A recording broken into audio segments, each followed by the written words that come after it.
Hey Renata, how are you? Hi there. How are you? I'm good. You'd think I would have mastered the mute button by now. No, it's I just haven't seen you since I was in CID. It's nice to see you. Sorry, council member. Hi, Renata. I'll catch Oh, up with no, you. But it's no good to need see to you. apologize. No need to apologize. It's good to see you as well, Renata. And you Very as good to well, see you. Commander. Yes. And thank you for joining us, U.S. Attorney. I think Thank you we, for having me, council member. yes. Oh, and I see Dr. Bazran as well. So I will jump in and get started so we can spend the majority of our time digging into the substance of what you have prepared. All right. I want to welcome everyone who has joined us for this month's Ward 5 monthly public safety call. We host these via Zoom so that we can reach as many people as possible. The call is recorded, and that is so that we can share the recording after with other neighbors who may not be able to join us during this 3 o'clock hour. We know that 3 o'clock is not ideal for everyone, but we found that it works best during the day so as to not conflict with civic meetings and ANC meetings that many community leaders have in the evening, as well as for our community partners who we want to prioritize and spotlight during these calls. And again, we're recording it. So for those Ward 5 neighbors that aren't able to make this time, they can review the call and the details of what we discuss afterwards. Just to recap, the goal of our time is to educate neighbors about the many efforts underway to improve public safety, as it is top of mind for all of us, to provide an opportunity and a forum for you to ask your questions, as well as to hear what is top of mind for other neighbors, and hopefully to learn about the innovative work being moved forward from various parts of our government to, again, improve public safety. You'll see here on the slide on the left is our agenda. Following my remarks, we will first hear from our 5D Commander, Altieri. We will then hear from the Department of Behavioral Health Director, Dr. Bazran, and we will hear from U.S. Attorney Matt Graves last. Following each person's presentation, there will be roughly 15 to 20 minutes or so for Q&A. We ask that if you have a question, you can use the chat function or you can use the Q&A function via Zoom. If you don't know how to work those, just please raise your hand and we are happy to assist. You can also email our team. There are neighbors who, in advance of today's call, shared questions, and we try to go in the order that we receive them, as well as consolidate questions if we're getting a lot of the same questions. A few other housekeeping rules, and then we'll keep it moving forward. Just a little bit of why we invited this month's guest.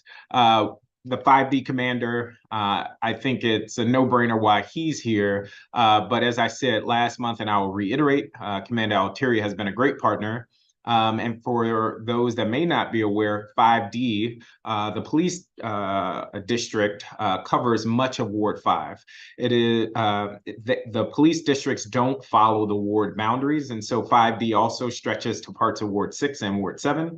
And so we thought it would be important for the commander to be here to provide updates. He has some exciting news on that I'll let him share.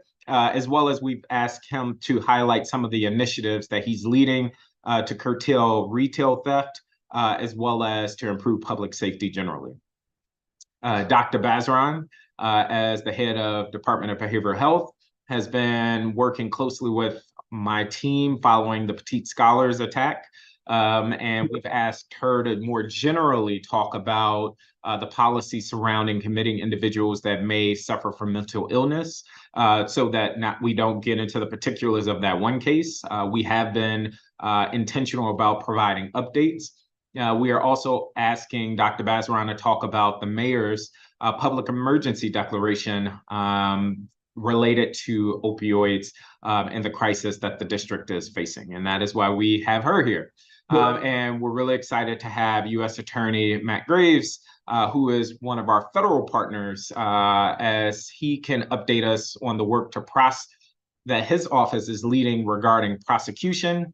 And I think he'll also talk a little bit about the bills that are before the council. So that's a little bit about who we have for this month's call and why we've invited them and what we're hoping to get out of our time together. Next slide. The question that I often get from neighbors, what is the Ward 5 council member, or what is the office, or what is the council doing to improve public safety? You will hear a lot today about the efforts underway. I just would highlight some of the things that I have done since our last call. We have been intentionally engaging our Ward 5 high schools. We have 6 in Ward 5, McKinley, Dunbar, Phelps, KIPP College Prep, Washington Leadership Academy, and it is important that we coordinate public safety across our high schools. I met recently with students from Dunbar High School where they shared about some of their safety concerns. As you know, unfortunately and sadly, a student from Dunbar was tragically killed in recent months, and the efforts there is to open lines of communication directly with young people at Dunbar for ways that we can improve public safety. We also this week met with leadership at KIPP College Prep, which is adjacent to the Union Market community, to think about how can we coordinate both with Edens, who owns much of Union Market, and the school community. One, to keep the students safe, but 2, to minimize disruptions that we've seen in that area. You may have heard last time I talked about engaging MPD around bringing the robbery suppression unit to Fort Lincoln. I again had a conversation with the captain, and fortunately, we were able to dedicate additional resources to the Fort Lincoln community, and the commander can talk more about that. My team has led several visits to Ward 5 businesses as we check in alongside MPD to improve their safety systems, to address their concerns, whether that's from lighting to camera access to just having more police presence, given the issues that several of our Ward 5 businesses have had. Tragically, a beloved Ward 5 business yesterday shared that there was a robbery there, and the commander will talk more about the work underway to both support them, but also our Ward 5 businesses in general. There have been several hearings, including one today that I shared on the mayor's proposed Act Now legislation, as well as the active legislation that was introduced by Councilmember Pinto. I'm happy to discuss those. The hearing is still ongoing, and so after this call, I will jump back to that hearing to hear residents' praise and concerns for that legislation as we move forward to marking up something and hopefully passing something in the near future. And just yesterday, I co-introduced legislation that hopefully will improve the efficiency and effectiveness of our 911 call center. I'm going to go through this much quicker. We talked about our North Capitol Trust Builders pilot, but that is work underway that my office is leading with community partners, district agencies, the NOMA bid, MPD, and a host of others to address violence, drug use, and the list goes on along our North Capitol corridor. It is an innovative approach that we're hoping to scale across Ward 5 and perhaps the district. And the goal there is to strengthen coordination. We have a lot of programs, a lot of agencies, and we spend a lot of money. We are not always effective at coordinating across agencies, which is, again, why these monthly calls are important. We have done public safety walks with MPD. Most recently, we did one on 12th Street. MPD, the 5D office, they conduct weekly public safety walks, and my office works alongside them from month to month. We have also engaged with a number of traffic safety walks, most recently on 17th Street with our commissioner. And then lastly, we have made progress in advancing the opioid pilot program that we secured for Trinidad and Ivy City. I shared all this just to say there's a lot of work underway. There's a lot more that needs to be done. And I can elaborate more via Q&A, but I want to get to our guests. So with that, I'm going to turn it over to Commander Altieri.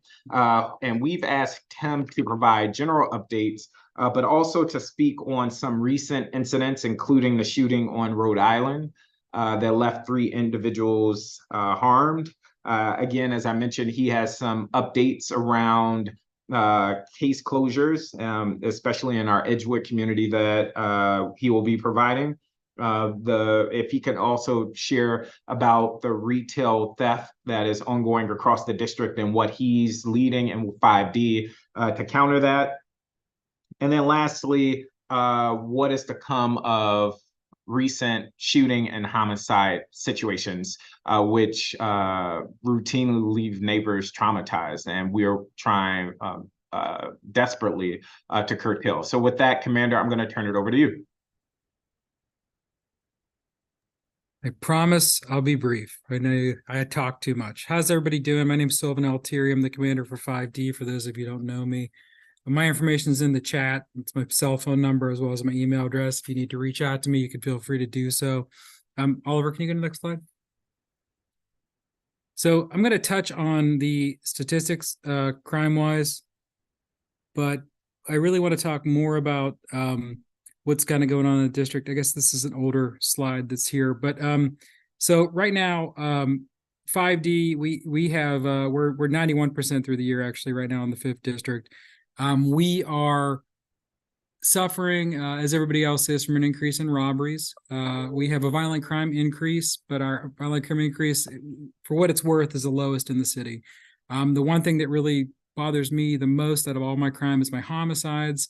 We were hoping to keep those down this year and keep them below, but we had some recent ones down in the AZ Bates area and along Benning Road that unfortunately, we've ended up going over in that. Now we have 37 homicides for the year, which is 3 more than we've had in previous years, which is 37 people whose deaths, and I feel personally responsible for because of my job. So we are doing our best to try to make sure those areas are safe and to make sure we have people where they need to be. Now, I will say this, the most recent one, we don't have a lot of information on. Oliver had asked me about the gentleman who ended up at a fire station on off of Florida Avenue. We do know from an investigation that the shooting actually occurred on 17th and Benning. We do know, based on evidence we have so far, it appears to be targeted to that individual. We don't know a motive at this time. We don't have a suspect at this time, but if I get anything, as always, I will share it either on Nextdoor or I'll share it with all the ANC commissioners so they can push it out. We have, because of our deployment, what we're doing is in 5D, we have several areas where we have traditional neighborhood conflicts. You can see those on the bottom where it says historic neighborhood conflicts, and those are still ongoing. The only thing added to that mix, unfortunately, is the 21st and Maryland beef with the northern Trinidad area now brings in 37th Street from Southeast DC. So it's quite a large thing. And what we've done is we've split the district into basically 4 zones where we know there are areas of violent crime in regards to these neighborhood shootings. And now we're really focusing on those. One of those areas is Benning Road. And because of that, a couple weeks before this last homicide, we had another homicide down in the Benning Court area. And we were able to make an arrest immediately because our units were on scene and get a gun recovery. So that's really kind of what we're trying to do. We're trying to focus in on the areas we know the violent crimes occurring, make sure people are there. Now, with that, oftentimes we have areas where we're not getting shootings and things like that. Rhode Island Avenue, that just happened the other night, is a good example of that. Now, I can tell you this right now, for the Rhode Island Avenue shooting, we really have nothing. And it's not, we don't have it because I can't put it out because it's an open investigation, which it is. We really don't have very much. We had no eyewitnesses we talked to that night. I will say that the mountain bike unit, we've been deploying to the mountain bike trail for the past month now, along with a motor unit, which is a motorcycle unit. So we have coverage, was the first unit on the scene for that shooting. We located 3 victims. They were all adults, but at this time, all of them just basically said they heard gunshots. We have nobody saying if it was a single shooter, if it was 2 people shooting at each other. we really don't have anything on that. I know the community doesn't like to hear that, but council member and everybody on this call with me who's been on calls with me knows I tell you what I have, and unfortunately sometimes it's not always what people want to hear. But if we get anything on that, again, I'll be sure to push it out. And most things, if I get lookouts or video or something that I'm allowed to share for an investigation where we're trying to get the community's help, I do put it on Nextdoor. So again, it's a good source if you're looking for anything from 5D. Councilmember referred to robbery on 12th Street. I'm assuming that's the burglary at the pizza restaurant that was broken into at night. Is that correct? And I just want to differentiate that in the sense that with that particular case, so the reason is that both of them are obviously crimes and both of them are something we have to investigate. The issue is really with this, that with the burglary, it's a crime of property. With a robbery, it's a crime usually from an individual. So we like to kind of keep it a little, one's a violent crime, one's a property crime. Both are serious crimes, but they're kind of investigated differently. As far as that particular case, we don't have any, I'm sorry, can you hold on one second? I do apologize. No worries. And while the commander takes that call, I'll try and get to some of these questions. Can you provide a summary of the Act Now hearing today, and if you will be supporting the bill in full? What we can do is follow up today's call with materials on the bill and just spelling out in layman's terms what it's about. But several of the aspects of the bill include making permanent the changes that the council has already acted on an emergency basis that will allow police officers to engage in a limited pursuit of cars. It would address the time frame that police would have to make public their body-worn camera after a serious crime like a shooting. It would allow police officers to view their camera footage. Right now, there is a rule that says they can't view the footage as they make their police reports. It would implement drug-free zones and allow for 5-day increments for the police chief to declare areas drug-free areas, and that individuals within those areas, after repeated warning, could face arrest. And those are just some of the high-level elements of that Act Now legislation. The hearing is ongoing. For whether or not I will support it, I believe most of the elements of the bill have merit. There are some that I'm questioning. I engaged in back and forth with several of the attendees at the hearing. And following today's hearing, I will share more about that. But I see now that the commander is back, so I'm going to turn it back over to him. But I did just want to at least get to that question. I do apologize. I'm sorry. It's the nature of the job. So, okay, so right now, as far as with that burglary, that case just got assigned to a detective yesterday, so they're still working that. So we don't have anything really on that particularly. As far as, I guess, good news, I know Councilmember, you and I talk about this because Councilmember Parker is an excellent partner with us, and we're in communication fairly often, either him and myself, or especially with Oliver and Carlos from his staff. So many of you know who live in the Edgewood area, we've had an uptick in robberies along the mountain bike trail and then along the roads paralleling that. Initially, we thought it might have been a overflow or pushing a displacement of crime because of the work we'd done in Brookland over the summer to get those robberies down. The difference is, which led us to realize it wasn't, is the robberies in Brookland were motor vehicles were used in the robberies, where these robberies in the Edgewood area were on foot. So we really kind of knew it was somebody probably from the area. They were either hitting the trail, or if we were on the trail, they were kind of hitting the streets over 8th Street. We had a few robberies in Chancellor Row, which is was a newer thing, at least the amount. So we really started to drill down in there and be very intentional in that space, not with just the deployment on the trail, but we wanted to also find out, besides preventing it, the key is always, how do you catch the offenders, right? Because just having someone there and moving the crime to another spot, the crime's still ongoing. So what we did is we started putting our bike units up there in those streets, but also we started putting up our crime suppression team up there in an unmarked vehicle. They're in uniform, but they're in an unmarked car, so they kind of blend in a little bit more, especially at night, really trying to find these folks. And what happened is yesterday when we deployed them, We had a robbery on the trail. About 3 minutes later, as our units were coming to converge on that spot, we had another robbery in Chancellor's Row. The detectives got there based on the MO of this type of robbery and what was taken and some other stuff. They were able to determine that these individuals are people they had been looking for, and based on previous robberies, they had had a pretty good amount of information. They put this out to our crime suppression team. We were traveling around the area looking for the folks. We ended up arresting one of the suspects. So he's under arrest. He's an adult male.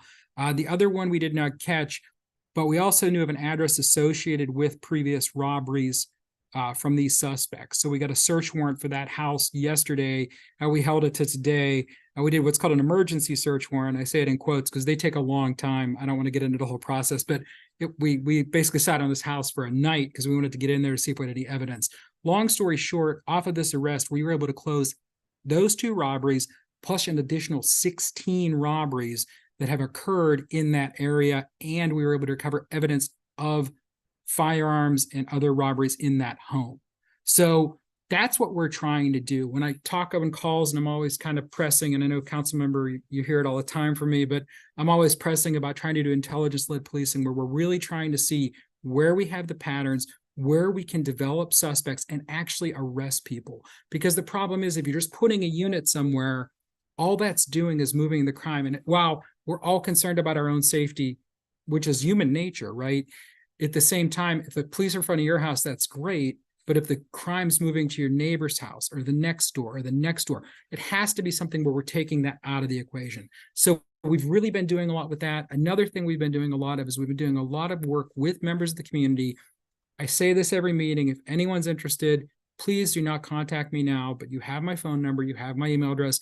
We have been doing a lot of stuff with community residents and businesses where they're letting us use their homes or businesses to actually observe drug activity in real time so we can make arrest and get the offenders off the street. Because if we're getting a call like someone's hanging out in front of your house, like on 19th Street, for instance, in 507, you have people in lawn chairs. We know they're sitting there. We know they're probably not up to no good. We don't have a loitering law. And even though you're seeing them sell drugs, we can't use that as probable cause to come and just search them. We can't do that. But if we're watching them, we're seeing what we know is a drug transaction, we're able to articulate that based on experience, based on time, based on training, we can stop people, make arrests, and get distribution cases. And we've had a lot of success with that. We've got a lot of guns off the street lately with that too. So that's another thing we're really focused on. As far as safety all around, part of the thing we have to look at, and I have to look at as a commander, is I have less people, but I have other issues besides violent crime. And one of those issues is traffic fatalities. And the other issue is this right now, retail theft because of the holidays. So for traffic fatalities, I started a program 4 years ago when I was a captain and an inspector at 6D, where we joined with PG County to work our border street down there, which is Eastern and Southern, because we had a lot of traffic fatalities. We had a lot of success with it. We did a lot of tickets, and it really did help our traffic fatalities a great deal. I've been trying since I've been here to get with PG County. I finally got with some people. We're going to start on the 21st of December with PG County and Mount Rainier up on the Eastern Avenue corridor. We're going to start really hitting that area. I know some of you know we had a tragic accident up there. 2 people were leaving a funeral. It was a car club. They decided to race. They ended up hitting an uninvolved motorist. Their car spun out and 2 people died. We can't have that, you know? And again, we have less people, so we have to keep our focus on the violent crime, but we have to try to think, how can we take something a little bit at a time, or maybe one day, to take out time and go do something? And with that, the other thing we're doing is retail theft. So we've looked at the top retail theft businesses in the 5th District. Chief Morgan Kane, who's my chief for Patrol Services North, had a meeting with all the business heads downtown. She was nice enough to let us come. We made great connections. And what we started doing, and I'm not going to say when, not that I think any of you would publish the information, but we do once a week, we do retail theft operations. And what we're doing is we're taking a small portion of our crime suppression team. So we still have people on the street looking for guns, right? But we're taking a small portion of them for part of the day. They're going to these businesses. They're setting up inside the business with security staff. And what they're doing is when people come in to steal, we have someone in there, just like we're doing with the OPs. I guess I'm an old narcotics officer. So that's kind of where my background is. So I think a lot about that with problem solving. what we're doing is we're watching them on video. If they're coming in, they're barred, they're coming in stealing, we have an arrest team waiting outside. And what we think by doing this is going to happen, and even only doing it once a week, we think it's going to really it's going to take away the comfort level the criminals have right now, because they're going to think, okay, wait, if I steal, am I going to go to jail? Are they here today? What's going to happen? So that's another thing we're trying to do. And we do that weekly. And again, I can't say when, but we've had great success. We've been working with CVS. We worked with REI, we've worked with Ross, and we're working with a lot of other stores as well. And we're going to keep pushing that because I think it's important, even with looking at violent crime, we have to try to maintain, because we don't want major businesses leaving the city, because if that happens, it affects, it's like when you throw a pebble into a pond, the ripples go out. Businesses leave, jobs are affected, people are out of work, more crime occurs. So we're really trying to look at this from a lot of different angles. Councilmember, I told you I'd be short today, so I'm going to be short. That's all I got, but I'm happy to answer any questions. I'm going to open the floor for questions, and there are several, but I would just ask if you could underscore again the data point that you referenced where 5D stands relative to the city.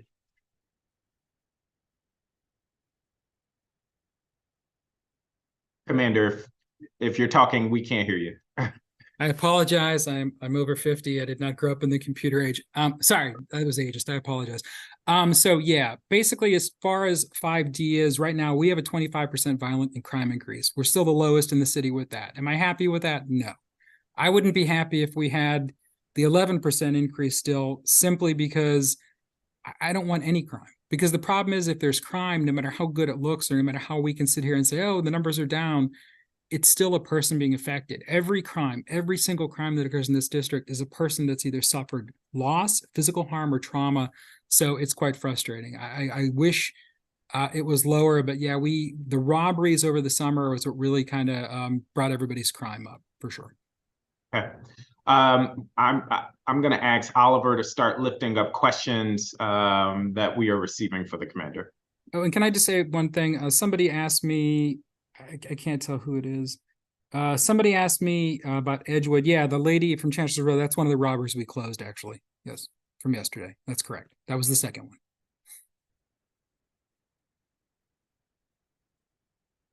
one. Okay, I have a question for the commander. Can you hear me okay? Yes, sir. Yeah.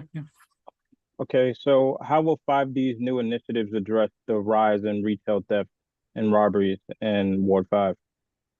Oh, well, I think that the way their new retail theft thing is going to address is because we're having people there actually making arrest, effecting arrest. And not only that, part of what we're doing is, people can be barred from a business when they steal, and when they come back, they can be arrested for unlawful entry. So I also think it's going to help with that, because part of what we're doing is not only focusing on people stealing stuff from the stores, we're also focusing on things like somebody coming in who's been previously barred, because oftentimes they're coming back to steal more. We're hoping by sending that message, it will help. And I want to just let you all know too, part of the thing is this, we're trying to take a holistic approach to it as well. I mean, if a child's stealing a candy bar, we don't want to necessarily lock up a 13-year-old for stealing a candy bar. But when you have people going into CVS, taking all the detergent, taking all the bleach, they're selling it for something else. That has to be stopped, because that's going to drive businesses out of this city, and we cannot afford that. The community can't afford it, because the effects overall long-term are just too much. Okay. Another question is, you're now talking about the mobility of crime, particularly gun crime. Why isn't the department deploying more small-scale and regular foot patrols? Is there a logistical challenge to such an approach? Yes, there is, 100%. The problem is this. If you have a foot patrol officer, you have a limited reaction time, right? Because you have to basically run somewhere. If you have a vehicle, you have a better area of coverage, right? So every time we do something, like when I deploy the bike unit, I have to know that even though I think the bike unit is something we need, especially somewhere like the mountain bike trail and things like that, because a car is not safe there, I know that I'm giving up more assets if something happens. So for example, if we're on the mountain bike trail and something happens in Saratoga, where all units have to respond, those bikes are going to take a lot longer to get there than a car. And with that, foot patrol officers are going to take even longer. So what we are doing is we're doing park and walks. We started the Focus Patrol. I remember you all should know about the Focus Patrol we started last year, where there are zones where we have patrol officers every 15 minutes walking a foot beat. And we brought that over to our patrol vehicles as well, where we're saying, hey, look, during your tour duty between assignments, because we're busy. I mean, we're the third busiest district in the city, so we're running a lot and we are often short-staffed. We're telling people if you're not on an assignment, you're not doing a report, you need to get out of your car and you need to walk around somewhere for 15 minutes and let us know where you are. So we are trying to do that. Hopefully, as we build up staffing again, we'll be able to deploy more people on foot. That would be ideal. But right now, we're kind of having to work within the confines of what we have to work with. Okay. What resources are being deployed to the 19th and Bennett Place? There have 19th been an Sure. Go ahead. uptick in escalating behavior and MPD and fire being dispatched reactively, but haven't seen more proactive measures being taken, such as diversion programs, job training outreach, social work outreach. Violence interrupters are very responsive, but are undersourced, working alone on call. So I can't really speak to any of the job training or anything like that. That's not my purview. I will say, as far as we go, I have overtime for 4 zones. The zone where Bennett Place is one of the ones that gets almost all of my overtime. Also, our crime suppression team is working with multiple people down there. We've had multiple gun recoveries on Bennett Place. I know you don't always see us down there working, and you're not going to see someone just standing around down there, but we are down there focusing on the drivers of gun violence, trying to get the guns off the street. And again, if anyone from Bennett we would love to work with you guys. If any of you want to give us access to your cameras or you want to have us do an OP from your house, would be thrilled to do that for sure.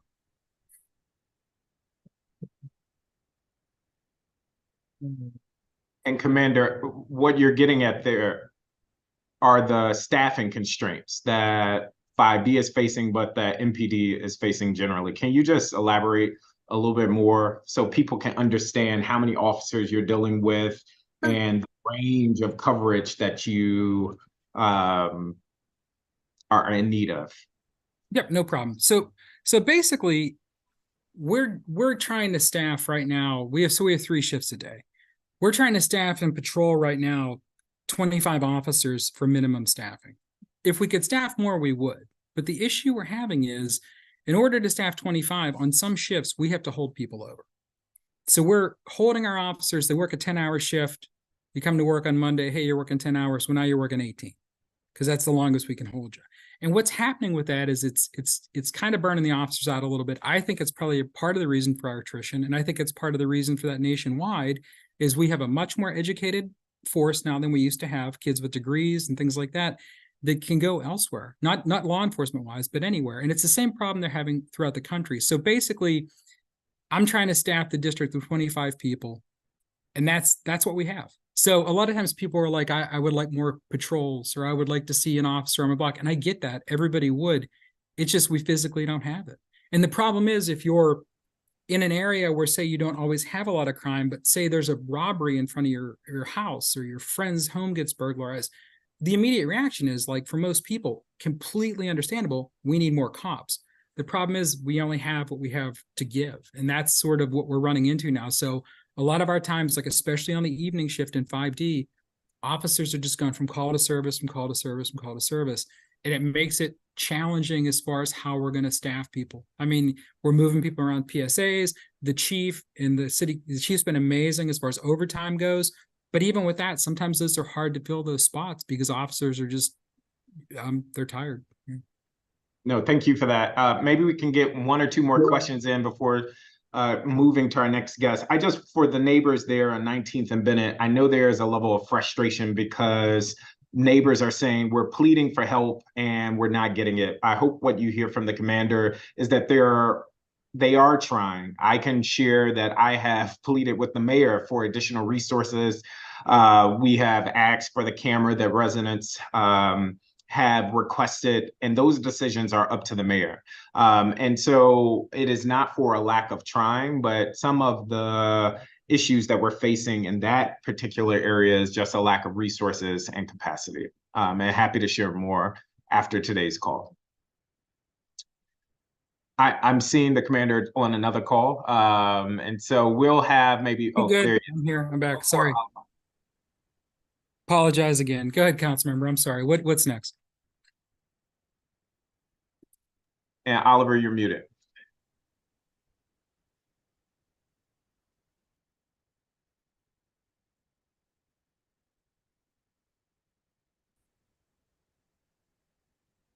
So we have one more question from panelists.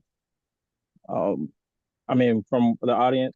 One of the concerns have heard, particularly in the wake of the Rhode Island shooting, is that the 911 operators are unfamiliar with the bike trail and unable to dispatch officers.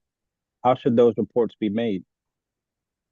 That's a great question. I think that OUC does a good job overall. I think there are challenges with every organization here. I will say the bike trail is tough because the way it works is how do you figure out now what we do is we look at the nearest cross street, right? So we'll say it's on the bike trail by this street, it's our cross street. It's something we really need to work out with them though, so they have a better understanding. I don't think all their operators are familiar with it. And the mile marker thing just doesn't really work with them. So we are trying to get with them about how we can better communicate, where these calls for service are. A lot of times someone will just say on the bike trail. And as you guys know, I mean, and most of our focus on the bike trail really is Rhode Island Avenue to Monroe, because that's where most of our robberies happen. But the bike trail actually goes a lot further, into the 4th district and then also down towards 1D. So it is a problem. Hopefully we can get with the city and try to figure out maybe, I think my suggestion would be if they just paint on the bike trail, like where the block would be, so every so often at every intersection, they could say, this is the 1500 block of 8th Street or something like that. So that way we have something to do. That's something we're going to have to get with, I guess, DDOT or Parks about that to try to handle it. But I think that's probably the best solution. That's just my opinion, though. Okay. And one more question from neighbors. A MPD captain in a public meeting last month said that MPD was not allowed to chase. My understanding is that the DC Council allowed chasing temporarily in July, and that change is potentially going to be permanent. Can you provide any clarity on how MPD is communicating with the public about chasing? Yeah, no problem. And hey, can I ask a favor, two favors of the community? Whoever's question that is, can you email me separately? Because I want to know what Captain told you that, if you don't mind. And then also, if anyone has any other questions, so I don't bogart all the time here, please feel free to email me and I will answer your question. I think most people know I'm super responsive, but yeah, if you could let me know. So here's the thing with the pursuits. We are definitely allowed to pursue a vehicle. It depends on the circumstances. MPD has always had a very stringent policy on pursuits, and the reason for that is a pursuit is a dangerous thing. I heard a football analogy one time that said if you throw a pass, 2 things can happen, and only one of those things are good, right? The pass can get completed, get intercepted, or it's incomplete. Pursuits are the same way, because you have a speeding vehicle. The chance of it ending in a collision is usually pretty good. The chance of someone getting hurt, that's pretty good too. So the department's always had a super strict policy where we can pursue vehicles, but it's for something that involves a felony that is either death or serious bodily injury to the victim, to the officer, and to the community at large, right? So we can't chase for a stolen car, but we can chase for an armed carjacking with a gun that's just occurred. And we've done that. We talked about it at the last meeting.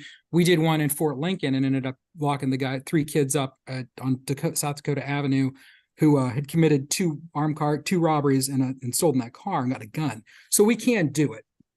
We just can't do it for certain things. And that's my concern. So what the council's doing though, is they initially something was put into the code that said, in a sense, we would have to, if you were the pursuing officer, you would have to basically say, no one's going to get hurt if I do this pursuit.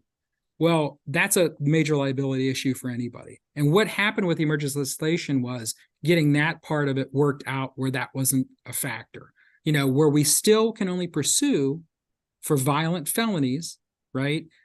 The officer doesn't have to worry if I'm chasing this car because this guy just killed 3 people and this car wrecks and hits another car, am I going to go to jail because this happened? And that's why that is. And that's why I'm kind of shocked anyone would tell you that, but I would love to know who it is, and not to get them in trouble, but I would like to have a conversation with them so we make sure our people are putting out the right thing, because it's been made clear to our officers. We just did a pursuit again last night. So we are pursuing vehicles in 5D if it meets the standard for what we can do. Thank you, Commander. If you could stick around, But if not, we totally understand. We will also make sure we share these questions with you. And for everyone that's attending, we'll work to get answers to them and share them all out in bulk.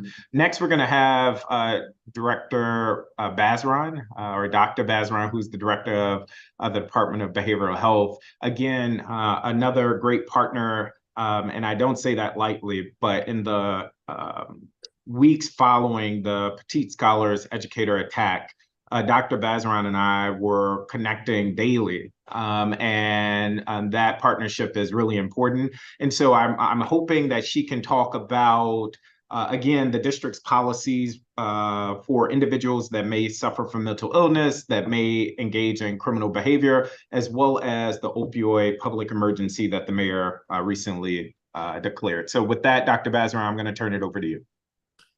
Good afternoon, and thank you, Council Member, for inviting me to be here with you. I really do appreciate the opportunity to share information with the community. I want to first, though, just indicate that we do work very closely with MPD and with the full range of partners, agencies within the government. However, our role is really to provide prevention, intervention, treatment and recovery, and crisis support services to our residents. And so I wanted to really begin by just giving you a snapshot of some of the outreach activities that are taking place within your community. And by the way, my office is located in your community. And then really to talk a little bit about the public emergency and what that means and what services and supports we have for that. And then lastly, to go through the commitment process that you alluded to earlier. So if I can have the next slide, please. Next slide, please. We do spend a significant time within the community. And we do have an outreach services that are designed to engage people who may have a behavioral health need. We want to get upstream. We want to get people before they are so sick until they need to be FD12 or need to be put in a hospital. The full range of services and supports that our community outreach team provides is there. And you'll notice that our outreach team does work with Council Member Parker on the North Capitol Trust Builders Project. And we are really delighted to have an opportunity to be at the table. We also do a number of walks through the community so that we can identify individuals who are in need of our services. And that includes walks with the MOCRS team, with MPD, with the mayor's teams and so forth. And we are also providing services and supports at specific locations within the community, which you can see there. Our outreach teams are comprised of mental health professionals who can really help. And I do suggest that if there is a need, that you please reach out to them as they are moving through the community. Next slide, please. We talked a little bit about individuals who may be in need of crisis support. One of the things I want the community to note is that if you see someone who is suffering a mental health crisis, you can get services by simply dialing 988, which is a number that goes directly into our hotline, and we can have a community response team dispatched from there to come out to the community to meet with the individual and to provide them with support. And if they need a commitment order, that order can be written by that staff. We have a total within our service delivery model of 84 certified adult and child mental health providers, many of whom are in your community. And I do have a list of those to share with you that is a part of a more robust slide deck than the one that I'm presenting right now. We also have urgent care clinics for both children and adults. So if they need walk-in service, you can walk into 35 K Street and you can get those services immediately. Or if you have children who are in need of support, you can go to Howard Road.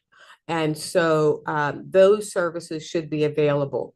Many of you are aware of our comprehensive psychiatric emergency program, which is a place where individuals who are in acute crisis can receive the treatment they need. For individuals who have substance use disorders and want to get into immediate care, they can do that here, right in our building at 64 New York Avenue. They can walk into the ARC or into any provider and get enrolled in the services they need. And we do believe that people with lived experience are really a necessary part of our system of care and can provide engagement services with the community, and also are really successful in helping people to get the services they need. So that's just a kind of snapshot. And as I said, I do have some Ward 5 specific data that I will share and that can be sent out as a part of the slide deck. Next slide, please. We talked a little bit about the public emergency. Council Member Parker asked what that meant and how we were going to move forward in terms of the public emergency. I just want to share some data because I think the data is really riveting. And that is that according to the chief medical examiner, we had 345 opioid overdose deaths within the District of Columbia, 345 lives that were lost. In Ward 5 has the highest number of deaths at 32 deaths. So we do recognize that this is an issue that requires an urgent response, and the public emergency allows us to move forward quickly. It will do two things. One of the major things that it will do is it will allow us to develop a cross-agency coordinated data repository so we can really see what the epidemic really looks like, where people are being impacted, so that we can get to people quickly and provide them with the services and supports they need. It also allows us to very quickly get grants and contracts out to folks without going through the DC procurement process, which could take a long time. In terms of some of the services that are available, you can see them listed here. We know we need to do more, but we really want to make sure that we provide the full range of services to individuals in substance use who have substance use issues. We have recovery housing available for individuals. This is really important for people, particularly when they're in early recovery, because you don't want to put them back into the same community. You want them to have a place where they can recover. For people who are out there on the street, we also want to keep them alive. Harm reduction is a key factor in our service delivery system.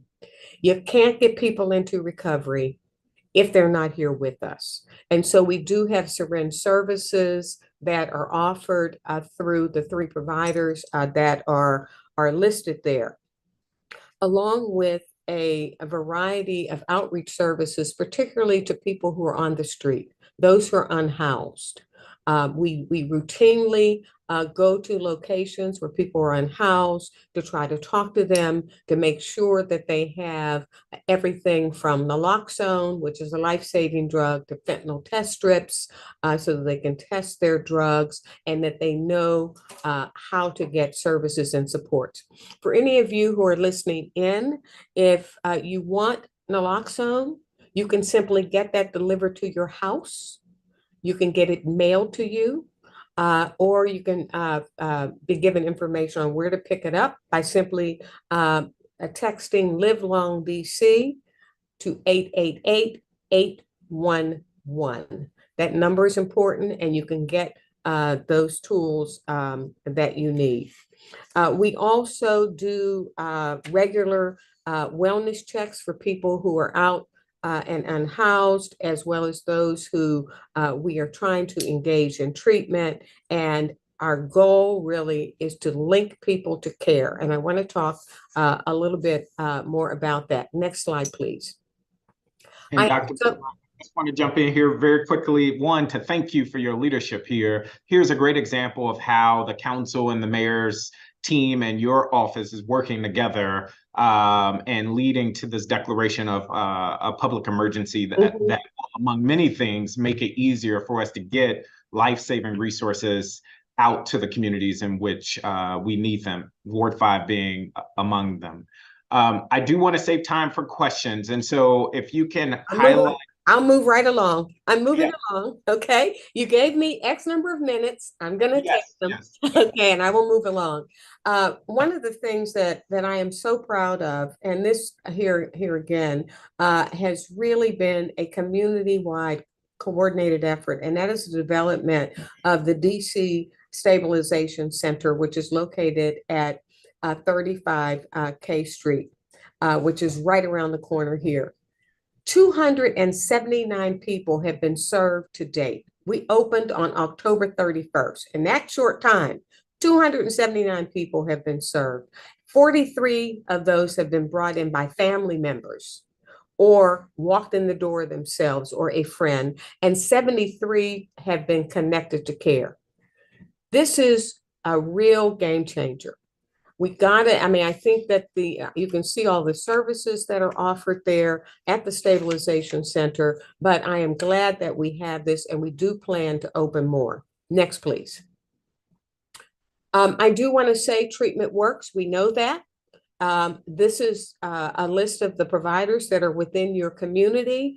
Please know that they are available. You can walk into any of the service agencies and get connected to care immediately. And please share that with your neighbors. I do want to now move to a discussion around involuntary treatment. Next, please.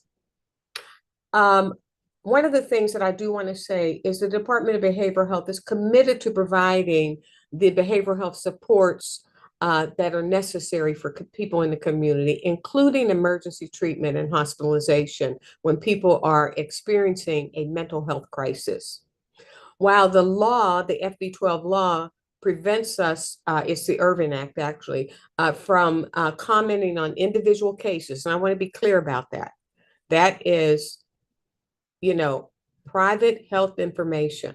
And so we can't comment on individual cases, but it does outline procedures for involuntary detention and hospitalization when an individual is determined to be a danger to self and others as a result of a mental illness. So the way this law is crafted, it balances the rights of the individual along with the rights of the community. People have the right to counsel if they are in a commitment situation, and there are limitations on how long a person can be held. And I'm going to go through that in a minute. The one thing I want to say is the Commission on Mental Health and the DC Superior Court have to approve involuntary civil commitments after an FD12 is written. The law also provides legal representation, as I said before, for an individual to protect their rights. I want to briefly go through what I have here so that everybody can understand exactly how this process works. The first thing that happens is if somebody appears to be a danger to self and others, an accredited officer who is trained in this process as an officer agent of DBH or MPD, or a physician or qualified psychologist who has reason to believe that the person is mentally ill and because of that is likely to injure himself or others if he is not detained, may, without a warrant, take that person into custody, transport him to a hospital for emergency observation and diagnosis. However, the time frame is limited. 48 and then or they can have 48-hour detention at CPEP or at a hospital. If the physicians feel that more time is warranted because of the status of the individual person, they must write a written petition to the DC Superior Court seeking a 7-day order before the first time frame expires. If the court grants this request, then the facility may continue to detain that individual for the additional time period. During that time, the individual has the right to counsel, may request a hearing to challenge his or her involuntary hospitalization. Following that, a civil commitment can be requested. And if a civil commitment is approved by the court, the Commission on Mental Health will then schedule a hearing, typically within 3 to 4 weeks, and hear the petition. So essentially, I wanted to kind of lay out this process because I think it's important to note that you just can't keep people in a hospital, keep them in a commitment status. They have rights, and the court really is the moving party here who makes the determination in terms of that length of stay. So I think it is really important to do that. I also want to share that each case is really unique. Each case is really evaluated on its merit. Every person is really treated in accordance to what their particular mental health needs might be. And then they are referred to the appropriate treatment. You know, I know that mental illness has a rippling effect on families, on family members, as well as on the community. And so it's often difficult, however, for families to know what the best way is to support their loved one, especially when the person is an adult. Our agency can help you identify ways to support your loved one and take care, as well as taking care of yourself as well. We have to make sure that people get the care they need when they need it at the right place where they should receive it. And so this just gives you an overview of what that civil commitment looks like, what an FD-12 looks like, and what some of the guiding principles are. Well, thank you, Dr. Bazaran. We can squeeze in 1 or 2 questions from the audience. One here, I think, is pretty simple. Where can residents pick up fentanyl strips that are being? Oh, okay. Well, you can pick up the easiest way to get a fentanyl strip is by using that telephone number. If you can text Live Long DC to 888-811, you can get it. They'll tell you where to pick it up, or we can mail it to you, or we can deliver it to you. Awesome. And then Oliver, is there a question or two you want to lift up? And then we will have U.S. Attorney Matt Graves next. The call does go into 4:30. I know there are a number of questions and people are eager to hear from our U.S. Attorney. Right. And I too, if you know, okay, thank you. Yeah, no, we have a question for you, Dr. Bazaran. Oh, okay, I was gonna say thank you. No. And similar to what we said with the commander, we'll make sure we share the questions with you. You can answer and we'll share it out to the community. But again, really appreciate your partnership. Oliver? So we have a question. You were speaking of the data sharing and the coordination platform for emergency declaration. How will that be able to contribute and who will be able to use it? Well, okay. First of all, what I like to step back and give some background information. Currently, we do collect data related to the opioid epidemic. And that data is held in various agencies. The Department of Health has their data repository. FEMS has its repository. The Office of the Chief Medical Examiner has its repository. And so what the goal is for us to have one place where all of the data related to opioid overdoses and both near and fatal overdoses is in one place. So we can look at that data and determine how we can best deploy our resources and services to meet the needs of the community. So that's how that would work. Okay. So will staff and community leaders have access to that data? The data at this point, we're using that as an internal repository so that we can look at it, but certainly we will certainly look into other options. So trying to get it developed. So Awesome. Yeah, but it will be, and right now our data, you can go to the DBH website, to the Live Long DC website, and you see our data is posted on that website. And so after we, get a common repository situated, we can certainly investigate how that might be made publicly available. And we'll close out this section with not a question, but a point of feedback, which connects to something we've talked about, Dr. Bazaran. The resident said, I've seen the 988 number for example, for Titan Station. I'm curious if these important numbers such as 988 and the text number you shared are also made available at bus stops throughout the city. And this really is speaking about a campaign and how do we build awareness about the resources available to residents. Mm-hmm.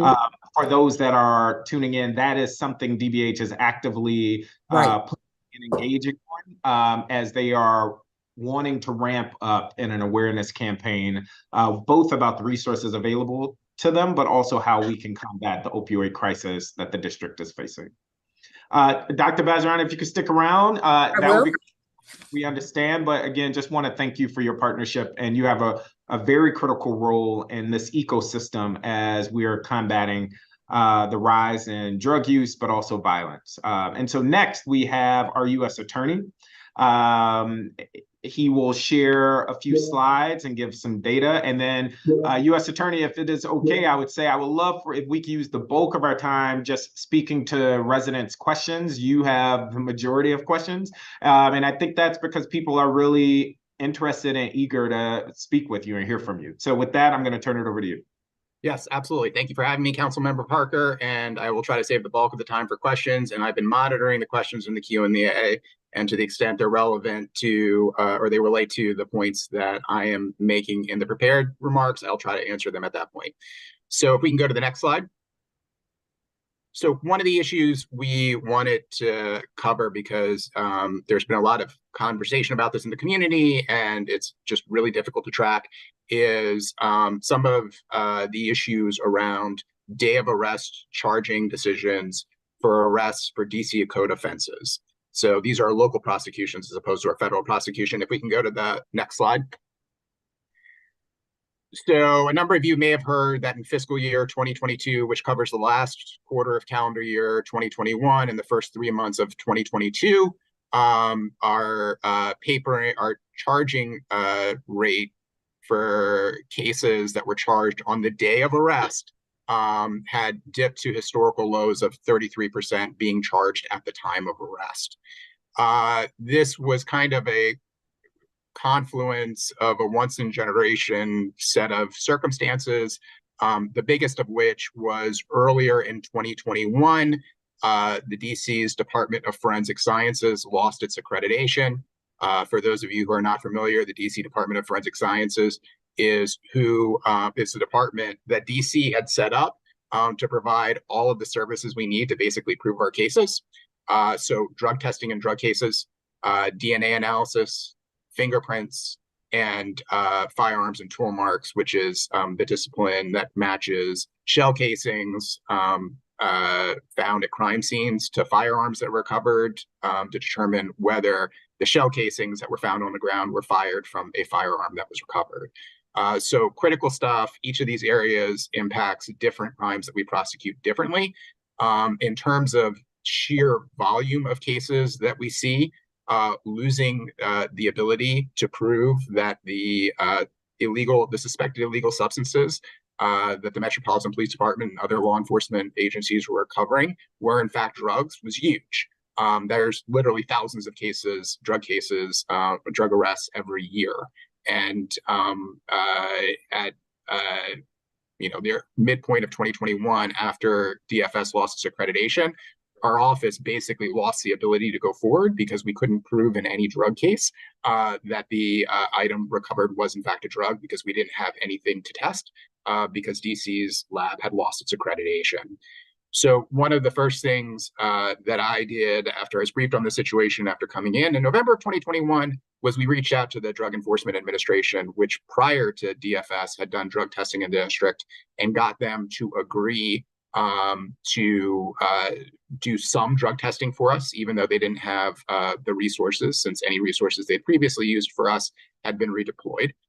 They graciously did so, and that basically gave us enough testing capacity to charge most of the felony cases. So someone was arrested on a DC code offense and was charged with either distributing a narcotic or having so much of a narcotic that basically the inference is they were going to go and turn around and sell the narcotic. So we were basically able to go forward with those. That is a small percentage. That is a minority of our drug cases. The majority of our drug cases are simple possession cases, and we did not have enough testing capacity to go forward with those. So as a result of that agreement with the DEA, we were able to increase our papering in fiscal year 2023, which is again late 2022 and the first part of 2023. And that's why you see the 44% number. The big game changer from our perspective was that the mayor in May of this year secured an additional contract that for drug testing that allowed us to have all the testing capacity we need to charge both the felonies and the misdemeanors that we otherwise would have charged. And so the fourth quarter of fiscal year 2023 was the first quarter since the lab lost its accreditation that we had the benefit of full drug testing. And we see in the fourth quarter that 53% of people arrested were charged with a DC code offense at the time of arrest. And that is the most accurate reflection of generally the area of where we are now, not the 44%. So if we can go to the next slide. So the other thing to understand, because it's complicated with DC, is the day of arrest charging rate relates only to the cases that we're bringing in DC Superior Court. So if we decide to charge someone federally with a federal violation, because there are some crimes that could be charged either locally or federally, then that is actually counted as a case we did not charge in Superior Court, but it is charged somewhere else and sometimes charged on the day of arrest. On the flip side of the coin, there are offenses there are some adult offenses that the DC Office of Attorney General has responsibility for. And sometimes when we see arrests, someone is arrested for an offense that we have responsibility for, we look at it and we say, no, this is actually an Office of Attorney General offense and should have been categorized that way. We then transfer it over to the DC Office of Attorney General for prosecution. Or sometimes a person does several different things, and some of them prosecuted by us, some of them prosecuted by the Office of Attorney General, and we decide at its core, this is really a DC Office of Attorney General case, so we transfer it to them. So when you factor in those cases, that's another a little bit more than 5% of the cases that are out there. So now you're up to 58.3 in the fourth quarter of last year, so the summer months of this year, that were being charged at the time of arrest. So roughly 6 in 10 arrests were being charged at the time of arrest in the fourth quarter of this last year. So if we can go to the next slide, that obviously the next question is, all right, well, what about the other 4 in 10 arrests? And this next chart breaks that down for you. And if we can focus on the yellow box first, this is the biggest driver. It's roughly half of the cases that weren't charged at the time of arrest. And we see there that the reason here is because the victim is unavailable or does not want the case to be prosecuted. So I know a question a lot of people have when I'm explaining this to them face to face is, how can it be that basically 1 in 5 arrests in DC, the victim doesn't want to go forward or is unavailable? A big driver of that is we have a law in the District of Columbia that requires mandatory arrest for any domestic violence calls that MPD officers respond to where there is probable cause to believe that one or both people involved in the incident broke the law. No discretion, you must arrest. So what that practically looks like is there are, every day, every week, I should say, dozens and dozens and dozens of calls to MPD for domestic disturbances where they arrive on scene and there was some kind of dispute. And in many of these instances, everyone agrees that they don't want this to go through the criminal process. Everyone agrees that no one should be arrested. MPD does some minimal due diligence and sees that there is no outstanding warrants, no arrest here at history, nothing that's concerning. In most other jurisdictions, the law enforcement would have the discretion to say, we're not arresting, we're just moving along. Not here. And in fact, if you look at MPD's training materials, and Commander Altieri is very familiar with these, they're specifically warned that if you do not arrest these people, you personally, MPD officer, could face civil liability for not arresting them. So what that leads to as a practical matter is dozens and dozens and dozens of arrests every week for misdemeanor offenses, almost exclusively misdemeanor offenses, where the person does not want to go forward. And the whole logic of the system that DC has constructed is they want a second set of eyes to look at these and to confirm that it's really the case and that we shouldn't go forward. We don't want to make the call on the scene. And there are pros and cons to the system, but it is a system that we have. And as a result of that system, there are a lot of cases that we have to look at, and kind of after listening to the victims and assessing whether there's a risk either to the victim that the victim is not appreciating or the general community, we usually, in most instances, defer to the victims. So that's why this number is so large.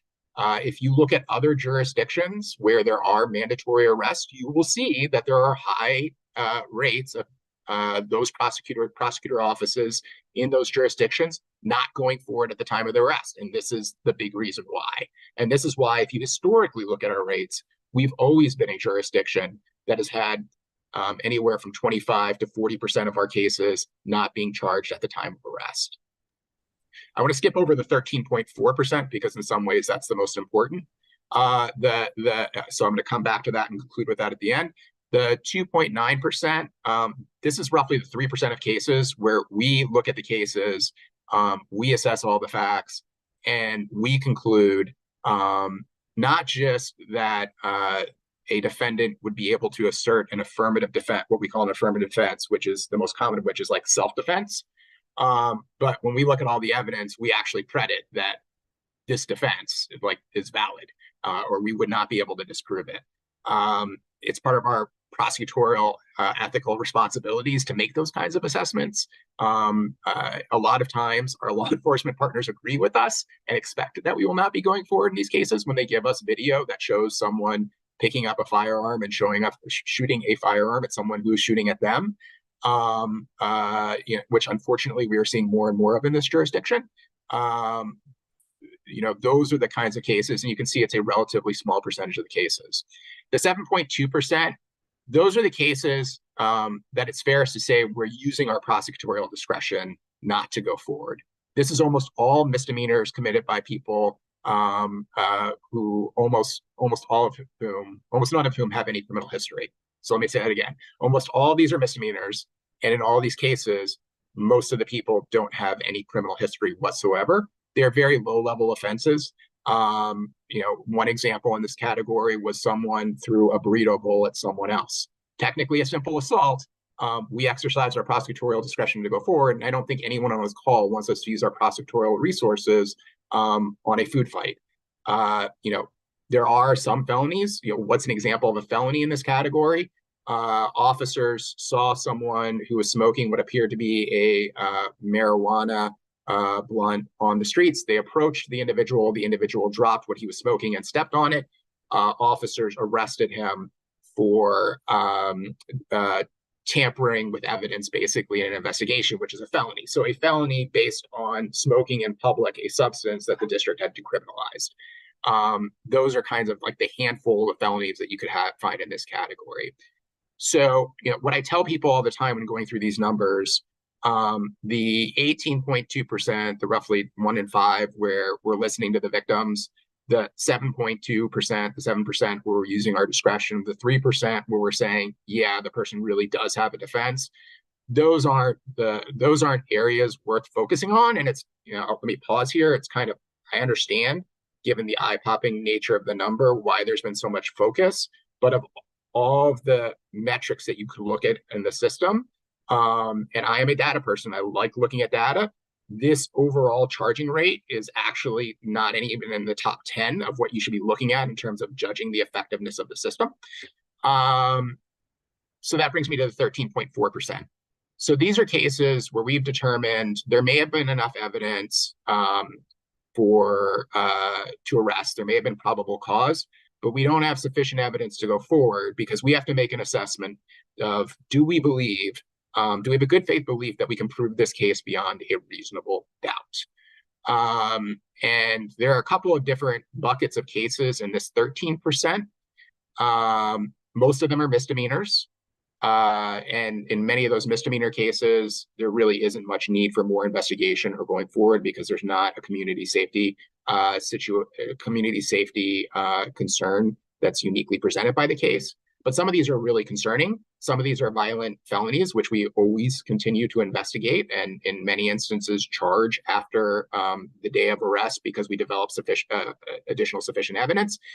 And another bucket in here that's incredibly important to me, and I think it's the one crime where we really need to talk more about what is happening in terms of outcomes, are firearms-related offenses, where we don't have enough evidence for cases where an individual is caught with a firearm, not using a firearm, so not in a case where someone uses a firearm for an armed robbery or a carjacking or a shooting, but someone is found with a firearm, and that is the top charge. There's a host of issues with these cases. There's been a lot of change in DC over the last 7 years that have greatly complicated ours and MPD's lives in prosecuting these cases. But one challenge that we see where we can talk about solutions and ways of bringing more resources is that in a lot of these firearms cases that you're seeing not charged at the time of arrest, it's because the firearm was found near the person but not on the person. So you got to think of how firearms are covered. Very common ways that firearms are covered are search warrants conducted at people's houses, during traffic stops. A gun is found in a car with multiple occupants. A firearm is found in a room, and at the time the search warrant is executed, there are 4 people in the room, nothing linking anyone to the firearm. Yes, there is enough to arrest.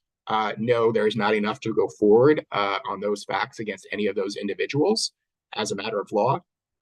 What happens at the time of arrest is we routinely seek DNA samples from the individuals who are arrested.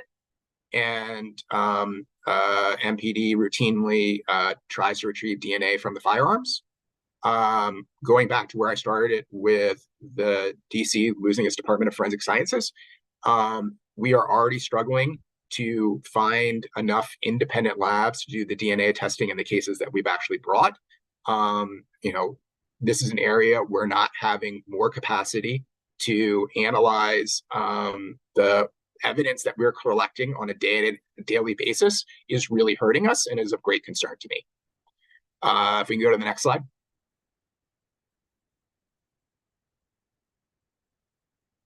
Oh. All right. So I think our slides got cut off. Let me just look at my notes really quickly. Yeah, so the next slide that got cut off was a very important one. It showed, the outcomes on the day of arrest for our most serious violent crimes, which are homicides, assaults with intent to kill, carjacking, and first-degree sexual abuse. And what that chart showed is, from 2016 to 2023, the numbers basically on those offenses hovered around 90%. So roughly 90% of our most serious offenses have consistently been charged at the time of arrest. that is really important. I think lost in this conversation is a belief that when they hear a number like 33%, that means that only 33% of our most serious violent felonies are being charged at the time of arrest. That is not the case. That number has remained high. In response to a question in the chat, we always continue to investigate these cases to see if there's more that we can do to get sufficient evidence. That has always been the case, something we've always done and will continue to do. It's something that we will do in the firearms cases and have done, but can't do to the scale we want because of the lack of testing. But are we going to go back on like the misdemeanor drug possession cases from 2019 and 2020, where someone was caught with one zip up an illegal substance and try to build those cases back up? No, and I don't think that that would be a good use of our resources or MPD's resources. All right, thank you, U.S. Attorney. My team is trying to fix the slide just for those that maybe visual learners. A few things I would just add. I want to underscore the importance of our forensics lab. Has not gotten enough attention. And what I'm hearing loud and clear from you is that not having an accredited forensics lab or a functional forensics lab is impacting your ability to prosecute cases.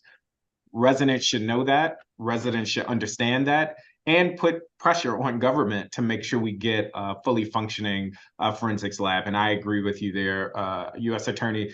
I also just wanted to push a little bit. I hear about the charging rates, and I hear about not wanting to prosecute a food fight, the example that you gave.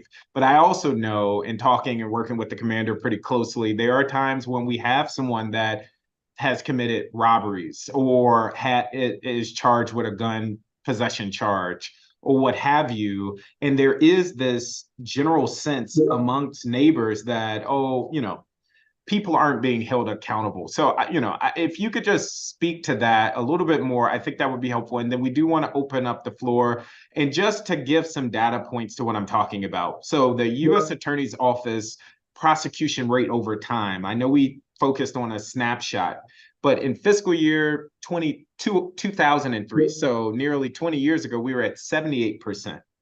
Fast forward to 2010, we were at 73%. We've seen this steep decline in recent years. And again, I would underscore the forensics lab as a contributing factor there. And now we're at 53%. And so I just want to make clear to neighbors, this is a grave concern for me. I do not want innocent folk locked away. At the same time, neighbors are being traumatized. MPD is burning the candle at both ends, and we have to hold people accountable. So again, U.S. Attorney, if you could just speak to more generally prosecution rates and how hopeful you are that they're going to keep trending in the right direction for those who are committing violent offenses, and then we'll open up the floor to some questions. Yeah, so prosecution rates, and I'm glad you put this slide up, for those, and this demonstrates the point, for those that are committing the most violent offenses, those have held steady.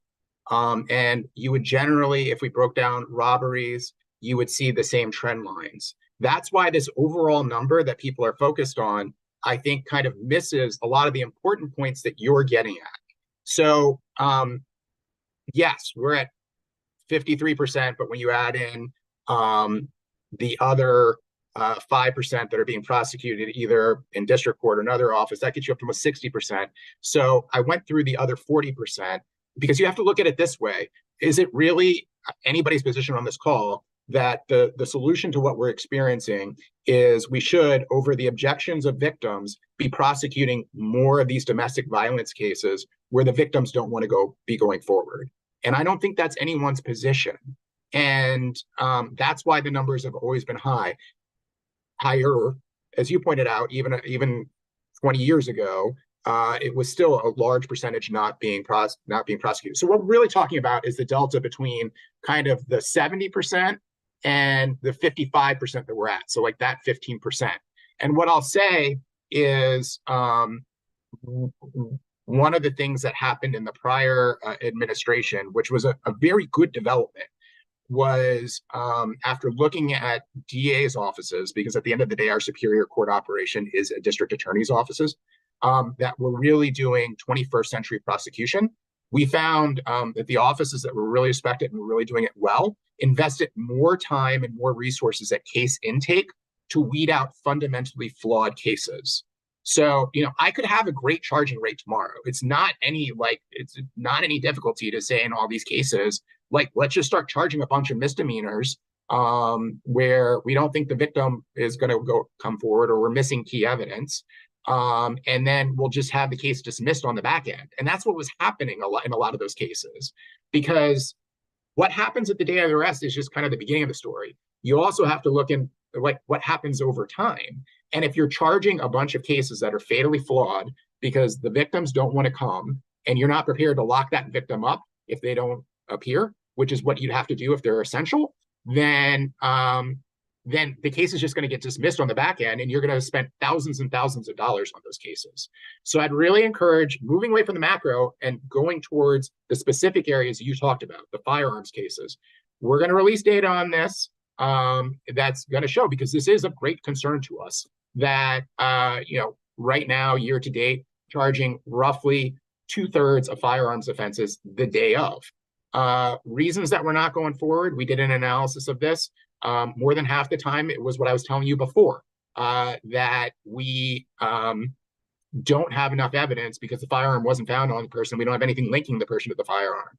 Those cases will never be charged on the day of arrest.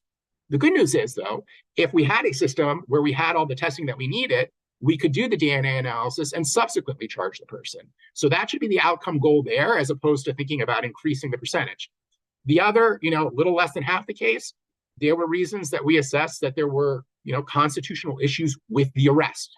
We are in conversations with MPD, going through training. This is not the fault of MPD. There have been a lot of cases that have come out from our DC Court of Appeals that have greatly changed the rules of what MPD can do in terms of stopping people with suspected weapons. And whenever you have a lot of rule changes like that, you're going to have a lot of footfalls, because people are now hearing for the first time things they were trained on in the academy, things you can still do across the river in Virginia and across Eastern Avenue in Maryland that you can't do here, now are going to lead to arrests not being able to go forward. Okay, we're going to squeeze in 2 quick questions. Oliver, go for it. And then there are a few for me that I just want to speak to in 30 seconds or less. So, Oliver. Okay, you announced that in June, the U.S. Attorney's Office launched a pilot program in Chinatown, turning off any discretion whatsoever and bringing all viable cases. What were the outcomes of that pilot in terms of prosecution rates, convictions, and its impact on public safety? And why was Chinatown chosen? And why not another part of the city that experiences more violent crime? So we want to be clear. So in June, what we did in Chinatown was, because we were having a unique problem in that area, as we were having in other areas, but that was one of the most prominent, where we heard the most from the community, were people who were not in the area coming into the area and engaging in low-level misdemeanor offenses like unlawful entry, which Commander Altieri referred to before, going into establishments that they've been barred from. We had guidelines about when we would bring those cases, because we knew what happened in the criminal justice system. Someone who has no criminal history, who gets prosecuted for that, is going to get a sentence of probation. The median sentence of someone who is convicted of a misdemeanor in the District of Columbia is probation. Most people get probation. So then the question is, what is your prosecutorial aim? And the thing that we did in Chinatown, that we started doing in Chinatown to experiment with, was like, okay, we're not getting jail time, but these people are really frustrated by these people in their community. Can we arrest the person? And at the time of arrest, seek a stay away from the greater Chinatown area. And then hopefully they follow the stay away. And if they don't follow the stay away, as Commander Altieri referred to before, when they come back in, it's unlawful entry and it's contempt of court. So we can bring multiple charges against them. And so we wanted to do that to see how the courts respond, if they would give us the stayaways that we were asking for. They did, and we've actually have expanded that. So we're basically doing that all over the city now, in kind of areas where there are identified nuisances from the community. And U.S. Attorney, I will invite you to identify areas in Ward 5. I'm sure neighbors along 19th and Bennett and other areas in the ward will welcome that. And I will follow up there. Oliver, maybe one more quick question. This is a question from a parent that's in Bloomingdale, and their children go to Petite Scholar daycare. The alleged attacker at the assault earlier this month had multiple prior arrests, some for assault. Arrests in 2018 through 2019 have resulted in 2 dismissals by the U.S. Attorney's Office, and he had 1 unenforced bench warrant after failing to appear in court. He was also arrested for an assault just a few weeks before the attack. What is the rationale for not charging these offenses until after offender has seriously harmed the community? My children's school has eliminated all but the bare minimum time that kids can spend outside, and the teachers are afraid to walk to work. Yeah, so first of all, it's a terrible situation, and deepest condolences to everyone in the community about that. We're taking it very seriously. We have moved forward with charges with respect to that assault and the earlier incident. I just do need to clean up the history a little bit, because understandably, because of how confusing the system is, or the facts are a little bit off. So he wasn't arrested for assault earlier this year. He was actually arrested for unlawful entry in October, and he was arrested on what is called a citation. So MPD arrested him and gave him a ticket to appear at a future court hearing on the charge. We were intending to go forward with the charge and have subsequently gone forward with the charge. He was pending appearing at that case at the time that he allegedly committed the assaults that he committed and the other conduct in which he engaged. So that's the recent history. Prior to that, he hadn't had contact with the criminal justice system for over 4 years. There were 3 cases there are 3 matters where he had contact with the criminal justice system in 2018 and 2019. None of them were assaults. In 2019, there was an unlawful entry case, and also in 2019, there was a possession of drug case. In 2018, there was a attempted threats case. I'm limited in what I can say about prior cases. I can tell you each of those offenses carries a maximum of 180 days in jail. Again, the median sentence in these cases is probation. That would be the likely outcome. So there's no world in which, even if he were convicted, he would not have been out in October. And as a practical matter, if he were convicted, the most likely outcome in any of those cases is that he would have received probation. I can tell you also from experience of prosecuting people who are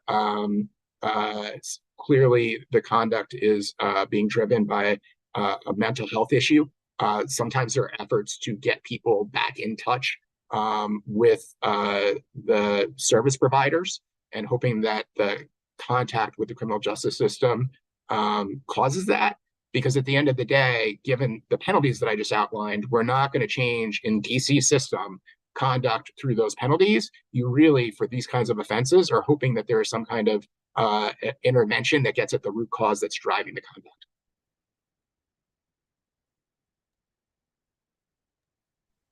Thank you. We're going to end there just for the sake of time. I know there's still many more questions. This is what we commit to doing. We will follow up with Dr. Bazaran, Commander Altieri, and U.S. Attorney Graves to get answers to the remaining questions. I want to thank each of you for joining us. I want to thank you to those who are tuning in and for the many thoughtful questions. There are several questions here about legislation. U.S. Attorney Graves, I know you are advocating for the legislation, so that is before the council today. So I'll give you the final word there. If you want to just briefly speak to why the Act Now legislation is important and would help your office conduct its work. So there's a lot of important stuff in Act Now, such as the retail theft that Commander Altieri was talking about before, in terms of giving us better tools and more of a hammer for dealing with people that are engaging in, not just stealing to survive, but like engaging in organized crime. The thing I really want to uplift is the active legislation from that was introduced by Councilmember Pinto. There's a lot in there The most important of which, from our perspective, look, my 30-second pitch is the reason that we are experiencing all of the violent crime problems that we are experiencing, the driver of it is the explosion of illegal firearms in our community.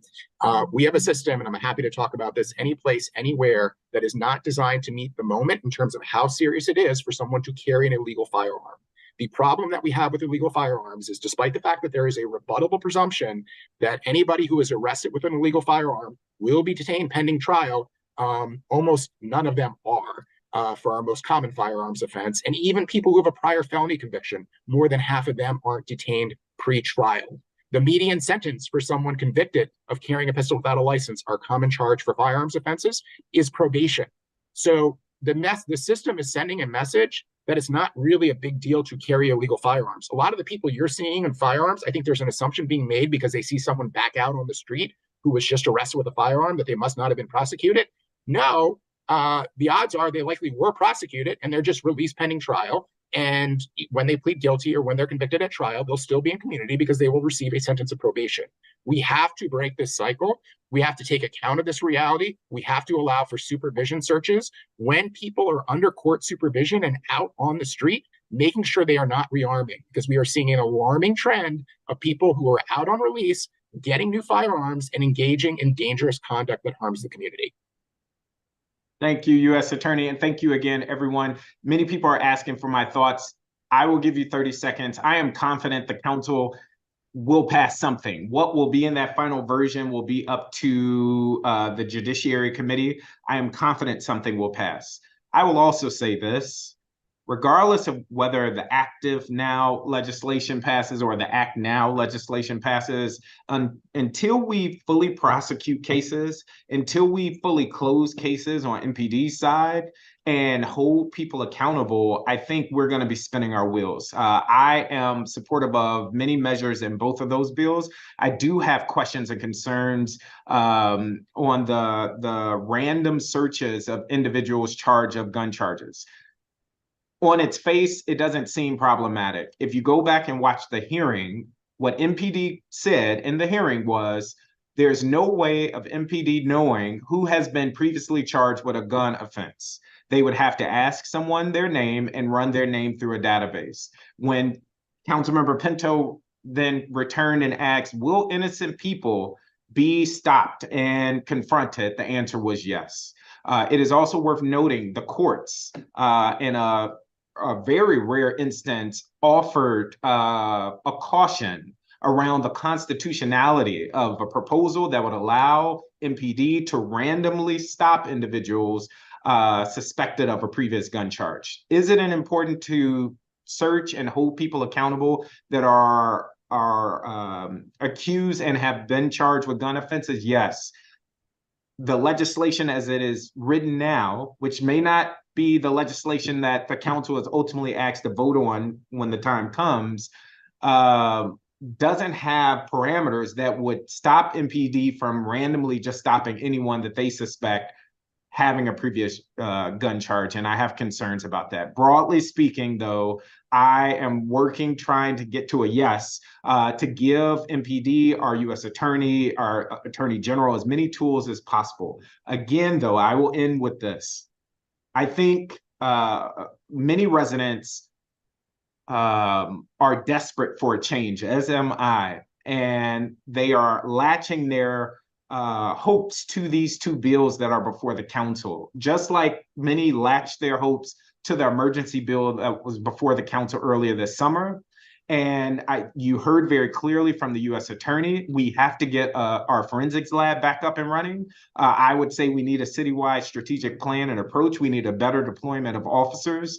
There's a host of things that we need to do that starts from the top of our government. And until we start thinking more holistically, I think we're going to go from crisis to crisis. I hope that speaks to where I am on the bills. I'm working, trying to get to a yes. I'm happy to talk more, but again, want to thank you all for joining this month's call, and we look forward to sharing more information as a follow-up to today's call, but also about next month's call. Thank you all. Thank you. And I'm happy to come again to talk about a lot of the issues, any of the issues just raised. Okay, we're going to take you up on that. We'll love to have you as a recurring guest. Okay. Awesome. Thank you. Thanks. Bye. And good work, Commander. Thank you.